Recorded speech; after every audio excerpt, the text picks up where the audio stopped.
Welcome back to Vandemonium at the elevation. What the heck is that?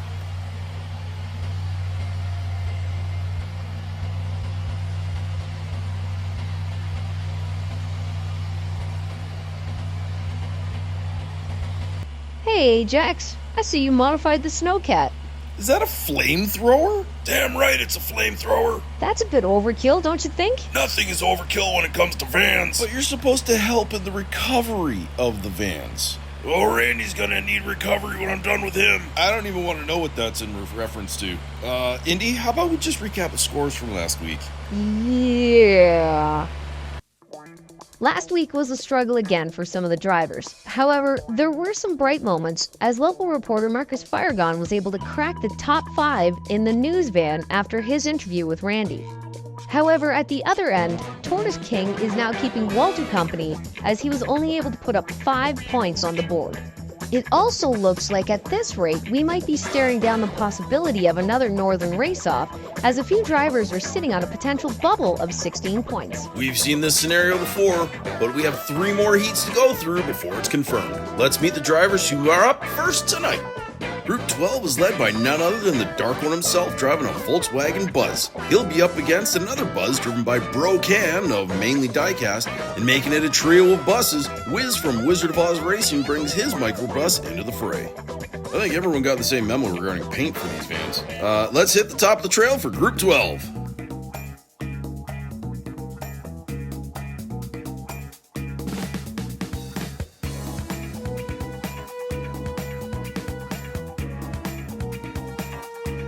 Gate drops and Wiz gets out in front of the other buzzes. But as Dark and Brocan hit the first whoop on the course, look at this.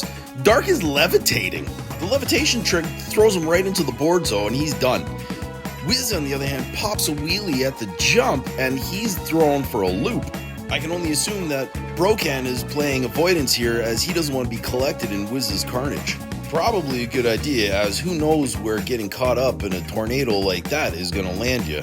Especially when it's dealing with the Wizard of Oz. Lap 1 is in the books. Maybe let's try to keep our wheels on the snow for lap 2, eh boys?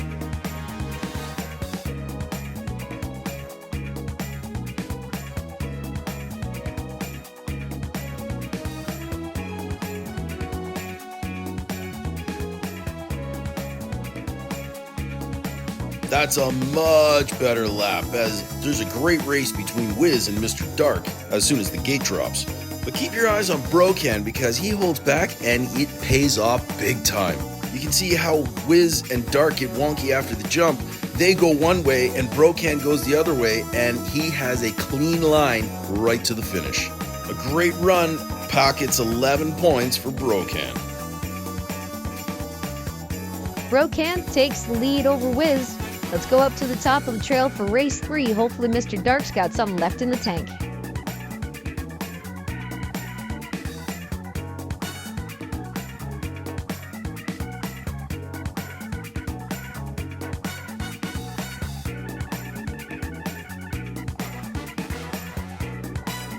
Oh man, Mr. Dark is thwarted not once but twice by Wiz. Wiz pits it into the boards in front of Dark and then goes around and then tornadoes around again and goes over the jump, and unfortunately Dark gets caught up in that whole mess. And while that whole thing is taking place, Brocan makes another break for the finish line but then spins out on the pond. He can't back his rig across the line, so he's only going to take 9, but holy smokes, that was full of action.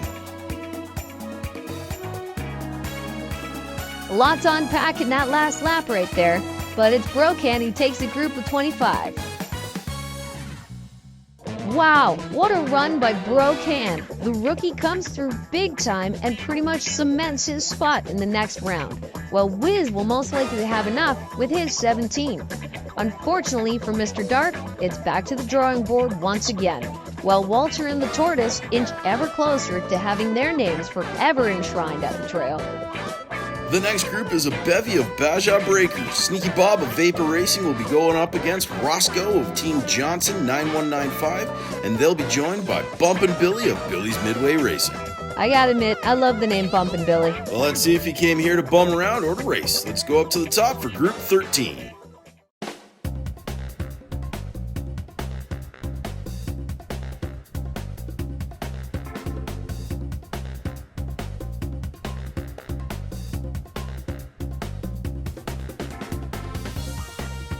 And Billy wastes no time getting his rig down across the line for a big score right out of the gate. Roscoe keeps banging on Sneaky Bob's door as if he's going to answer him or give him free candy or something like that. But Billy has got no time for those shenanigans, as he's all business getting his rig down across the line. No bumming around for this Billy. Bob actually looks like he's got a pretty good line, but if it wasn't for Roscoe beating on him, he may have actually had a better score. This battle might just be heating up. I think I just might have to rename Bumpin' Billy Billy Big Time. He's on the board with 11 points.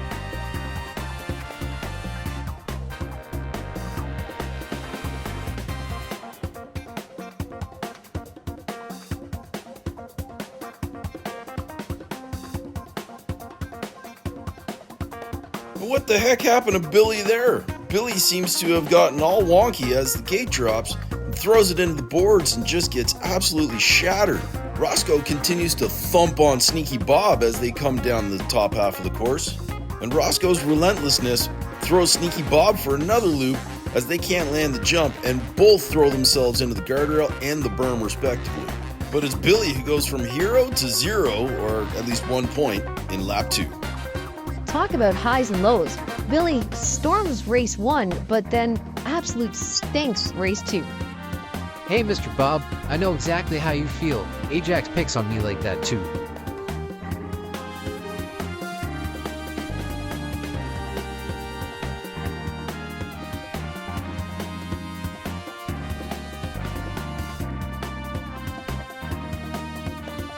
Okay, now that's weird because Roscoe is in the same lane as Bumpin' Billy in race 2 and does the exact same thing. Pegs his van into the wall and he is done. Meanwhile, Bumpin' Billy shows just how well-tuned his Baja breaker is by getting it across the line yet again. We know this boy can drive, and now that's going to set him up very nice going into round 2. Bumpin' Billy bookends his scores with 11s, and look at that, Sneaky Bob somehow sneaks his way in with 20. Breakers of Billy and Bob both make excellent runs into the top 9 and guarantee themselves another round of racing, while Roscoe just didn't have it in him to keep pace with his Baja Breaker counterparts. He slots in just behind Mr. Dark and will find himself on the wrong side of the round 2 cut line. It's time for the last heat of the opening round. From the land down under, Mox D brings his Fandango. He'll be taking on a fellow Canucker in Variat with his power panel, and two-time champion Milestone Racing has Dusty Miles piloting the Hyperliner. Enter the panel van. Group 14 knows what they need to do. Go get 'em, fellas. Race 1 goes right now.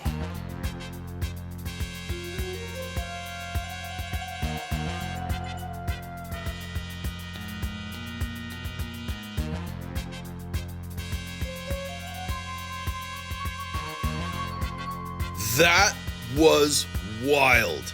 The way that Variat just saved his rig from driving right off the side of the course is just unbelievable. I mean, watch this. There's a point where he's literally 4 wheels in the air turning to avoid dropping into the abyss. We've seen cars go off the edge before, but to see one actually drive back onto the course and then take the win is just next level. Not to take anything away from Mark D as he comes across the line too in convincing fashion, but we may have just seen the single greatest highlight ever. My mind is still trying to comprehend what just happened. Variat and Mark D are putting on a show. Let's go up to the top of the trail for race 2.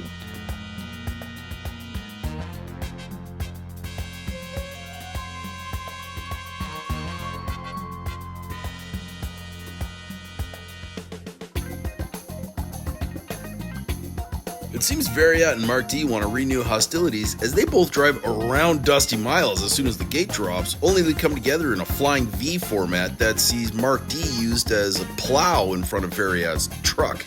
Mark D, though, somehow channels his inner Gymkhana and is able to get his rig going from backwards to sideways to frontwards and takes the lap. Variat ends up on his lid because he's trying to go over that same spot that he did in lap 1, but his speed got all scrubbed as he's pushing Mark D like a plow. Lap 2 belongs to Mark D as he's putting on a show for the crowd. He's on 21 points going into lap 3. Mr. Variat, I just want to say thank you for keeping your truck on the snow.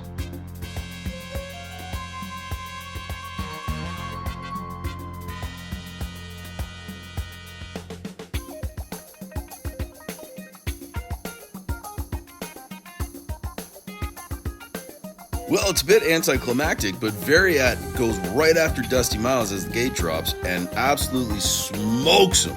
This gives a free run to Mark D as there's nobody even around him. Unfortunately, he catches a wheel at the base of the jump in the guardrail, and that puts him up and over. His lap unfortunately ends, but not before putting on quite the show for everyone here. Let's see how both his and Variat's scores stack up against the big board. And even with the hiccup in that last lap, Mark D takes a group of 27, with Variat close behind at 19. Congratulations, Mr. D, but that's the strangest celebration I ever seen. What a stellar run from Mark D of Cut Rocker, and what a way to close out the opening round. Finally, someone has put up a challenge to end count. I can't wait to see what happens between these two guys in the next round. We would like to thank Dusty Miles for coming out, but that Hyperliner just didn't have a good day. And it looks like the officials have decided to take the top 18 for round 2, which means next week we're gonna have a Northern race-off. The 16 drivers with 16 points will battle it out for the 17th and 18th spot in the next round. This will be a second chance for those drivers who may have had a tough go in their respective heats. Congratulations goes out to those guaranteed a spot in round 2. End count of Chase Family Racing, Mark D of Cut Rocker Racing, Road Rage in his Disco Unlimited, Brocan of Mainly Diecast Racing, Bumpin' Billy of Billy's Midway Racing, Papa Bear from E67, Marcus Firegon from the Diecast Racing News, Sneaky Bob from Vapor Racing, Variat of Variat Skunkworks, Laro from 409 Diecast Racing, Stray Dog of Team Kamikaze, Cinder Foley from the Spirit of 64, Iceman of Iceman Racing, Dr. Dodge and the Sisters of Heavy Metal, Sloppy Bear from Carol Diecast Racing, and Wiz from The Wizard of Oz. And next week, 2 of these 6 drivers will make up the top 18 and live to race another day. Who's your favorite? Let us know in the comments below. That's it for tonight from the Elevation Trail at Lake Ridge Heights. I've been your host, 905. Thanks for watching, and join us next week for the continuation of Vandemonium. We'll see you then.